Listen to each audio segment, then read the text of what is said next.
gacuyalka ahaa balse loogu magac daray waa guddi Soomaaliyeed waxay guddiga xeerbeegtigu cadeeyeen in guddigu ku sifoobay iyo cadaalad darro fuliyeyna kaliya wixii looga sheegay dhinaca xukuumadda isla markaana ay guddigu xeerbeegtigu heleen cadaymo dhab ah sida daraadeed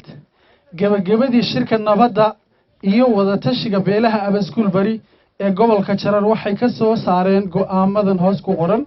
lambar 1 waxay beesha Abaskuul Bari ee gobolka Jarar mar walba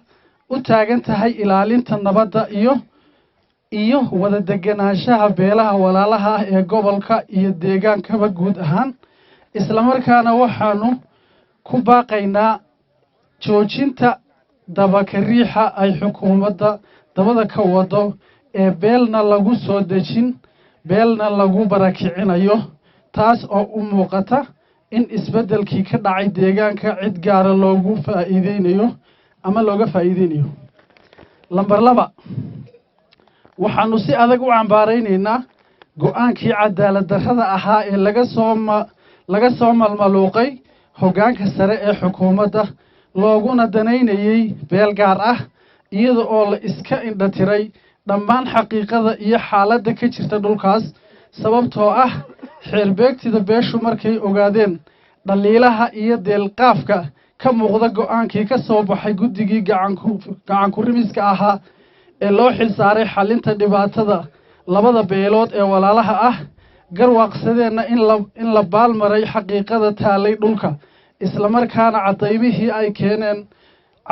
ay keeneen beeshu aan waxba laga soo qaadin waxay beeshu si cad u diiday go'aankaas cadaaladda baalmarsan waxayna cadaynayaan in go'aankaasi uu ahaa mid aan ku salaysnayn xaqiiqada dacwadii beeshu gudbisay iyo xaqiiqada ay soo arkeen guddigu in go'aankaasi uu yahay mid lagu baalmaray makhraatiyadii iyo cadaymihii iyo doodii la duubay in guddigaasi uu yahay mid sii hurinaya dhibaatadii u dhaxaysay labada beelood in go'aanku uu guddigaasi gaadhay mid sharaf dhac ku ah guddigii gacan ku rimiska ahaa ee hawshaas loo igmaday